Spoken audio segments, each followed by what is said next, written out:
이스라엘 레바논 일촉즉발이라.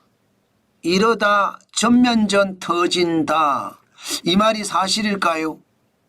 일단 여러분 이 사진부터 먼저 보시죠. 밤새 말입니다. 이스라엘은 레바논 남부를 융단 폭격했습니다. 융단 폭격. 와, 난리도 아닙니다. 이 바람에 진짜 많은 사람들이 죽었어요.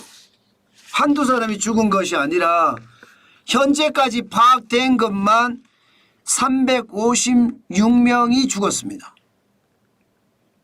여러분 말이 356명이지 숫자로 보면 어마어마한 숫자예요. 게다가 융단폭격이었잖아요. 융단폭격이라는 게 촘촘하게 폭탄을 다 떨어뜨리는 걸 말합니다. 예를 들어 1km다. 이러면 1km 안에 촘촘하게 폭탄을 다 떨어뜨려요. 그러면 어떻게 돼요? 1km 안에 있는 사람들, 1평방 킬로미터 안에 있는 사람들은 그냥 몰살할 수밖에 없는 게 융단폭격이거든요. 이 융단폭격을 이스라엘은요 레바논에 가했습니다. 아무래도 헤즈볼라라는 군사단체가 레바논 남부에 집중적으로 있다고 생각을 하면서 여기에다가 확실하게 융단폭격을 감행을 했다는 거예요. 게다가 말입니다. 동부까지도 확장을 시켰어요. 24시간 동안 약 650차례입니다. 650차례 공습을 했고요. 헤즈볼라 시설 적어도 1100개 이상을 타격했다 이렇게 이야기합니다. 진짜 난리도 아니죠. 그만큼 말입니다. 이스라엘이 레바논에 있는 무장단체 헤즈볼라를 섬멸하겠다면서 엄청난 타격을 가했다는 뜻이에요. 오죽했으면 여러분 맹렬한 공습이라는 표현을 썼고요. 그만큼 피해도 엄청났다고 이야기합니다. 베이루트면 레바논의 수도거든요. 이 수도 근처에도요 표적 공습까지 감행을 했다고 합니다. 표적 공습. 그러면 여러분 표적을 딱 정해놓고 거기에 공습을 했다는 뜻이잖아요. 그러면 어떻게 될까요? 이게 와장창 다 무너집니다. 보세요. 도심이 완전히 초토화됐죠. 완전히 말입니다. 이게 도심인가 싶어요. 여기가 분명히 뒤쪽을 보면 아파트 건물 같거든요. 그런데 건물의 흔적도 없습니다. 건물의 흔적. 그 정도로 말입니다. 공습이 맹렬했다는 뜻입니다.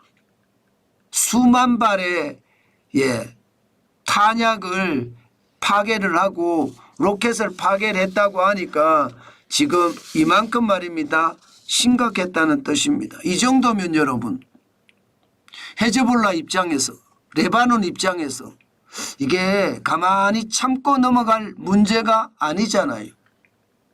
지난번에 헤즈볼라는 로켓포 100발을 이스라엘로 향해서 쐈었거든요.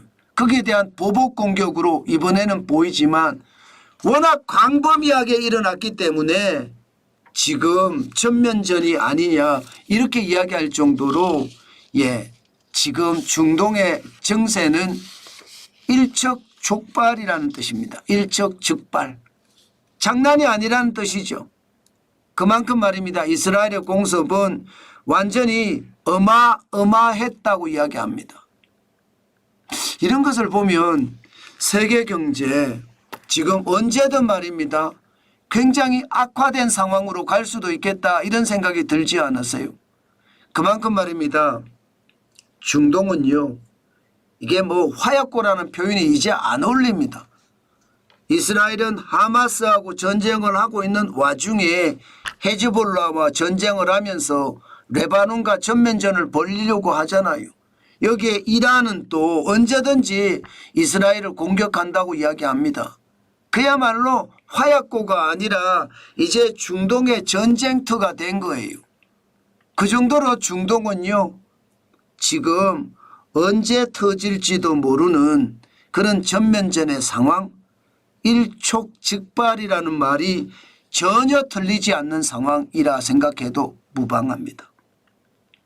다행히 세계 경제는요, 중동의 상황은 긴박하게 돌아가는데 세계 경제는 그나마 안정적이다 이렇게 이야기할 수 있을까요? 왜 제가 안정적이다 이야기를 하나 하면요, 국제유가가 안정적을 유지하고 있습니다. 지금 9월 23일 현재 WTI 배럴당 70.53달러 기록하고 있거든요. 생각보다 안 떨어지는 거죠. 지난 9월 10일에 65.14달러까지 떨어졌었지만 지금은요, 안정을 그대로 유지하고 있습니다. 물론 중동의 정세가 험악한데 이렇게 안정세를 취하고 있으니까 뭐 중동의 정세가 험악하지 않다, 뭐 이 정도 가지고는 4차 중동 전쟁은 나지 않는다, 유가는 그렇게 말하는 듯합니다. 그러나 여러분 반드시 생각해 봐야 될 게 있어요. 국제유가가 전쟁이 났다고 해서 국제유가가 폭등하거나 그러던 것은 과거였습니다. 현재 들어와서 말입니다, 이스라엘과 하마스의 전쟁이 나든 아니면 이란이 이스라엘을 폭격을 하든 아니면 지금처럼 이스라엘이 헤즈볼레와 전면전의 양상을 띠든 유가는요 그렇게 크게 움직이지 않아요. 지난 이란이 이스라엘을 대규모 공습할 때 85.66달러 조금 올라갔기는 했지만 나머지 부분에서는 그렇게 올라가는 모습을 안 보였습니다. 그래서 이게 예상했던 것보다가 국제유가에 타격은 없으니까 중동전쟁은 4차 중동전쟁으로 가지는 않는다, 이런 얘기를 하는 것은 당연한지도 모르겠습니다. 그런데 여러분 우리가 반드시 생각해 봐야 될 게 있습니다. 국제유가는요 중동의 전쟁 정세에 따라서 등락을 거듭할 수도 있지만요, 이 경기 침체에 따라서 등락을 거듭할 수도 있습니다. 국제유가가 떨어진다는 것은 세계 경제가 안 좋다 이렇게도 이야기할 수가 있습니다.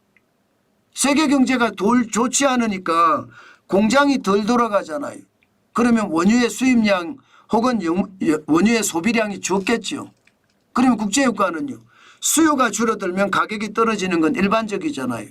그렇기 때문에 세계 경제의 상황이 심상치 않다, 이것도 같이 해석을 해야 되는 부분입니다. 그렇게 따지면요, 전쟁보다 경기 침체가 지금 더 무섭다 이렇게 유가를 가지고 이야기는 할 수 있을까요? 전쟁은 국지전으로 일어나는 양상이고 침체는 세계적으로 일어나는 양상이니까 더 심각하다 이렇게 느낄 수 있겠다, 그렇게 말할 수 있겠죠. 충분히 그렇게 말할 수 있습니다. 국제유가는요, 두바이유도 지금 1월 대비해서 이게 여러분 제가 여러분들에게 또 죄송한 말씀을 드려야 되겠네요. 또 잘못된 지표가 나왔네. 또 잘못된 지표가. 또 잘못된 지표가 나왔습니다. 진짜 죄송합니다 여러분. 이게 지표 때문에 제가 요즘 미치겠는데 또 잘못된 지표. 이게 마이너스 3%입니다. 마이너스 3%. 두바이유가 마이너스 3% 연초보다 떨어졌습니다. 연초보다 또 마이너스 3% 떨어졌고요. 북해산 브렌트는 마이너스 3.6%가 떨어졌습니다. 마이너스 3.6%. WTI는 연초보다 마이너스 2.0% 떨어졌습니다. 마이너스 2.0%. 그러니까 여러분 지금 국제유가 상황을 보면 얼마나 심각한지 여러분들도 느껴지시죠? 그 정도로 최악이란 뜻이에요. 최악. 그 정도로 말입니다. 지금 상황은 좋지 않다는 거예요. 결국 말입니다 여러분, 시장을 우리가 놓고 보면요, 중동의 전쟁은 일촉즉발이 맞습니다. 자칫 4차 중동 전쟁으로 커질 수도 있습니다. 그런데 세계 경제의 침체는 중동의 전쟁보다 더 무섭다. 이렇게 얘기할 수 있다는 뜻입니다. 저는 이게 진짜 최악이라고 봅니다. 중동 전쟁 자체를 놓고 보면 국지전이다 이렇게 생각을 하는 거고요.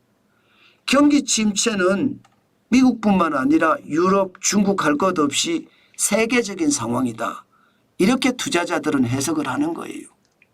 그 바람에 중동이 일촉즉발의 상황이지만 유가는 안정세를 취하고 있다는 것. 저는 그렇게 생각해야 된다고 봅니다. 왜냐고요? 금값은 올라가잖아요.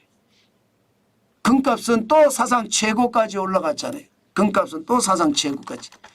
진짜 엄청나죠? 금값 올라가는 거 보니까. 그죠? 금값이 장난 아니죠? 예, 진짜 금값이 장난 아닙니다.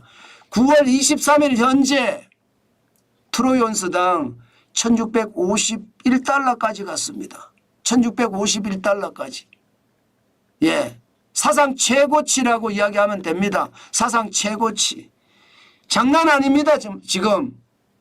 예, 진짜 장난 아닙니다. 예, 저는 여러분, 예, 시장 자체가 장난 아니라 생각을 합니다. 여러분, 시장이라는 게 유가는 안정됐을지 모르나 금값은 사람들이 불안하니까 금을 사자, 금을 사, 금을 사자, 금을 사 이렇게 되는 겁니다. 지금 상황 자체는 확실하게 그렇습니다. 확실하게. 저는 시장이라는 게 지금 중동의 상황 진짜 어렵다는 이야기 저는 여러분들에게 진짜 말씀드리고 싶어요. 예, 그 정도로 말입니다. 상황이 어렵다. 그 말씀 오늘도 강조합니다. 전쟁은요, 결국 말입니다. 시작은 예, 경제의 어떤 약한 침체를 가져올지 모르지만 앞으로 더 최악의 상황 저는 있을 수 있다고 생각을 합니다. 있을 수 있다. 그만큼 심각하다는 뜻이죠. 그만큼 심각하다. 그만큼 상황이 열악하다는 뜻 다시 한번 여러분에게 말씀을 드립니다.